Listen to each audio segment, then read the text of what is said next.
सो hey guys, स्वागत है आपका एक बार फिर से हमारे चैनल में। तो दोस्तों, महाराष्ट्र एमसीए सीईटी का एग्ज़ाम खत्म हो चुका। आई होप आप लोगों का एग्ज़ाम बहुत ही सही गया होगा, बहुत ही अच्छा गया होगा, क्योंकि पेपर बहुत ही ज़्यादा इजी आए थे। कंप्यूटर के तो कुछ क्वेश्चंस ही नहीं थे टफ लेवल के, ना इंग्लिश के थे, और सेम उसी तरह रीजनिंग का था। तो जैसा कि मैंने बताया था बच्चों को, जैसा हम लोगों ने गाइड किया था, सेम उसी तरीके से पेपर देखने को मिला। कंप्यूटर के बहुत ही ज़्यादा ईजी क्वेश्चन आए थे, जो हमारे नोट्स थे उससे भी ईजी, मतलब कि हमने तो बहुत ही ज़्यादा थोड़ा सा ऊपर लेवल का भी क्वेश्चंस करवाया था। जो टॉप 25 क्वेश्चंस की एक लिस्ट हमने दी थी आप लोगों को, उसमें से बहुत सारे क्वेश्चंस देखने को मिले।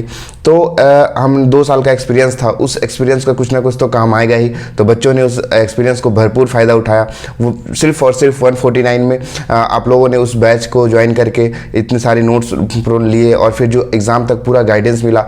और आगे भी अगर आप हमसे जुड़ना चाहते हैं तो हमारे जो कैप प्रोसेस है उसमें आप ज़रूर पार्टिसिपेट ले सकते हो। नीचे डिस्क्रिप्शन में दिया गया है फॉर्म, उसको फिल करके और कैप प्रोसेस पे पार्टिसिपेट करो। जो पुराने बच्चे हैं उनको भी ये फॉर्म फिल करना ज़रूरी है, क्योंकि अब बात आ जाता है यहाँ पे कि भैया जब हमने पहले ही दे चुका तो अब क्यों दूँ।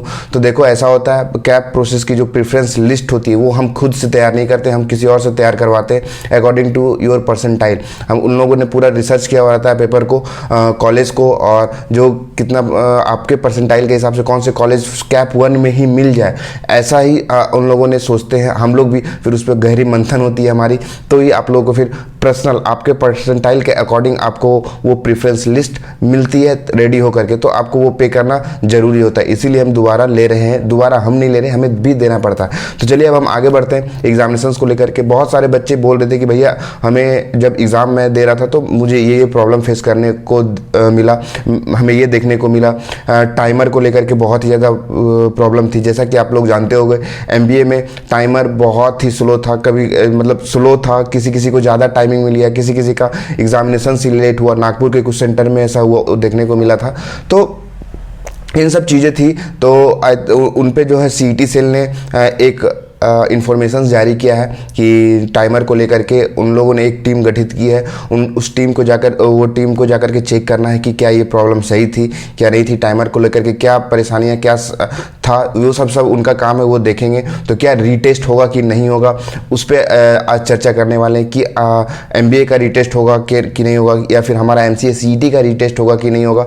तो देखो, हमारा एमसीए सीईटी सिर्फ एक स्लॉट में हुआ एग्ज़ाम और एक ही बार हुआ, तो ऐसा कोई बड़ी इशू नहीं थी देखने को हमें मिली कि आपको जो है रीटेस्ट करवाया जाए। पिछले साल हुआ ऐसा था कि उनका भी बहुत सारे सिस्टम बंद हो गए थे या फिर कुछ टेक्निकल इशू था, तो उन पर्टिकुलर स्टूडेंट का जो है रीटेस्ट हुआ था पिछले साल। इस साल एमसीए में ऐसा देखने को नहीं मिला है, तो एमसीए का बहुत ही कम चांसेस है कि रीटेस्ट वगैरह ये सब होने के चांसेस फिर से मतलब आपको मिल जाए। एमबीए का मोस्ट प्रोबेबिलिटी होने का चांसेस है, क्योंकि अगर टेक्निकल इशू थोड़ी सी भी पाई जाती है तो रीटेस्ट आराम से हो सकता है। तो रीटेस्ट क्या सारे बच्चों का होगा या फिर जिनका जो प्रॉब्लम आई थी सिर्फ उन लोगों का होगा, तो ये देखने वाली बात होगा। जिनको ज़्यादा टाइम मिला था क्या उनका भी रीटेस्ट होगा। तो इन सब चीज़ें पे सीईटी सेल जो है अपना प्रक्रिया देंगे, इस पर हम लोग अभी कुछ बोल भी नहीं सकते। तो देखो, आई होप कब तक हमें इन सब चीज़ों का पता चल जाता है। एमसीए का जितने भी एमसीए एस्पिरेंट हैं उन लोगों के लिए रीटेस्ट होना इम्पॉसिबल जैसा है, मतलब उनका रीटेस्ट नहीं होगा। उनका ज़्यादा ग्लिच नहीं था, एक ही ग्लिच बार बार देखने को मिला कि वहाँ पे नेगेटिव मार्किंग शो हो रहा था, 1/4 की आपका मार्क्स कटेंगे। तो ऐसा नहीं है, आपका जब नेगेटिव मार्किंग नहीं है तो नेगेटिव मार्किंग नहीं होगा।